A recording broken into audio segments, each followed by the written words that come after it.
Hey guys, it's Brandon Miniman from Techno Buffalo, and this is a review of Sprint's 4G network using their new 3G 4G card. Now, their WiMAX 4G network is only available in select markets. I am near Philadelphia, and the Wi-Fi signal comes out of the city and into most of the surrounding suburbs, which is where I'm filming this from right now. Although I've tested this directly in the city and in many adjacent counties, and we'll talk about the speed soon. Right now, it's also in Texas, in Washington, and some other cities around the country. Obviously, Sprint plans to deploy their 4G network on a bigger scale in 2010. The WiMAX technology goes right up against LTE in terms of the 4G standards that we're going to start seeing in the future. So let's go through actually connecting to the 4G network. I'm going to start by just plugging in the wireless card.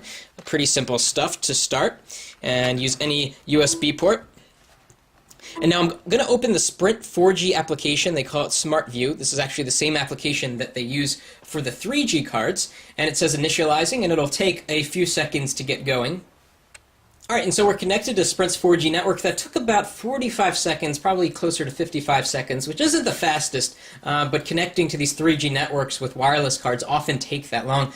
Another way that you can tell that we are on WiMAX, and it's not happening right now, but usually you'll get a blue blinking light on the 3G 4G card, but it turns green when you're in an area where there's only 3G. So right now we have 2 bars, so let's do a speed test and see how fast we are running right now. So I'm going to go to Chrome. And let's go to speedtest.net. All right, and click Begin Test. See what happens.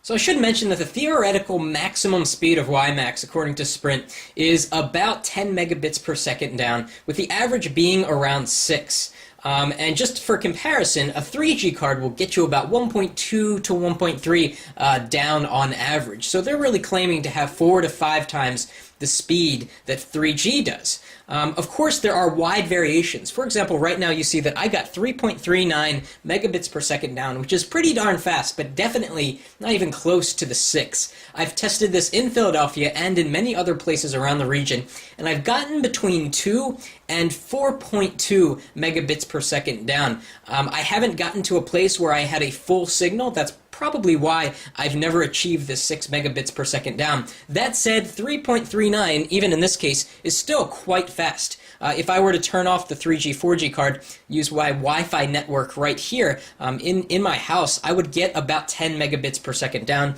Of course, that varies by your internet service provider, but this is a reasonable speed, and using this out in the field, out in the middle of a city, is a great experience, and it feels like I'm on a fast Wi-Fi network. But as you can tell, you're not going to want to upload YouTube videos from a 4G card, because the upload speeds are still not that fast. This is actually extremely slow. It should have been about 0.5. In fact, if we do another test, I think it should be higher. Okay, so a little better this time, 0.3 up, but still nothing great. In terms of the reliability of the connection, it's quite fantastic. I've used this for well over an hour straight, and there was no downtime. It didn't disconnect. It stayed connected the whole time. The only thing I noticed is that the card got extremely warm, to the point where I was a little bit concerned that it may be too warm inside, and you actually hear some stories of some 3G or 4G cards sort of melting inside. Fortunately, the 3G, 4G card does have a warranty with it. Speaking of which, the price for the 3G, 4G card is free after rebates. And you have to pay $70 per month to use this, although if you're using the 4G access, it's unlimited, which is really fantastic. If you're on the 3G network, you can only use 5 gigabytes of data, which is actually plenty, because that will allow you to download a ton of emails and look at lots of pictures. You're just not going to want to stream a lot of HD video if you're on the 3G network. And just so you can get another indication of how fast this is, let me go to a few different websites. Let's go to John for Lakers YouTube channel. Try to stream an HD video and see how that works.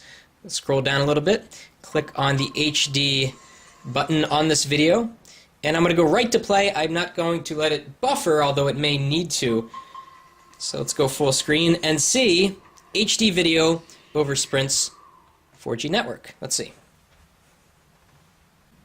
Looks like it already stopped to buffer, so I'm going to give it... Actually, I think it paused. Yep, it did pause. Here it goes. So it actually didn't need to buffer yet. I'm going to fast forward a little bit. to see a little bit of motion so we can see how smooth things are. Jump ahead a lot, so it's definitely going to have to buffer now for a moment.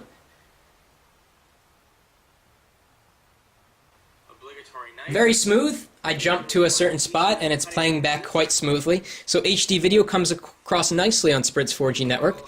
Let's go to, say, Engadget.com and see how quickly that comes on the screen. And there it goes.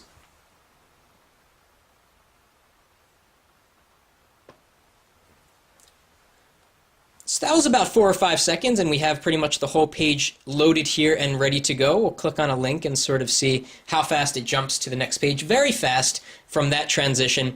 We'll go to Engadget Mobile to see how fast that page loads. Very smooth. I feel like I'm on Wi-Fi right now. So quite fast indeed, especially for basic web browsing, jumping around from site to site. All in all, if you're going to be getting a 3G card or a 4G card, it makes a lot of sense to check to see if Sprint has the 4G signal in your city. Again, we'll post on Techno Buffalo so you can see if that's there, because the price difference to get the 4G is only $10 a month if you compare this to the 3G cards from Verizon and from AT&T and T-Mobile. One more thing of note, Sprint also sent us a Y-Pipe for review, and the idea with this is that you plug in the Sprint 3G, 4G card, and then you get an instant wireless hotspot that has 4G, allowing 4 people to connect at one time. It's kind of like a MiFi, but it does 4G. The battery lasts between 2 and 4 hours, and the performance is quite good, even when 2 or 3 of your friends are connected. The idea behind this is, of course, you can go into a car and you can have your friends all surfing the web using a 4G connection at the same time, and it works quite well. This is about $170, so it may not be necessary for most people, but it's nice to have if you collaborate and you don't find yourself near a Wi-Fi signal on a regular basis. So overall, the Sprint 4G, 3G card is a pretty neat device. We're really looking forward to better coverage in more cities, and again, Sprint's 4G network is in its infancy, so there's not that much coverage, and out here in the suburbs, away from the city, the signal is kind of weak, so it's not perfect yet, but we're looking forward to them deploying it on a bigger basis. Overall, I recommend the Sprint 4G, 3G card. That's it for now.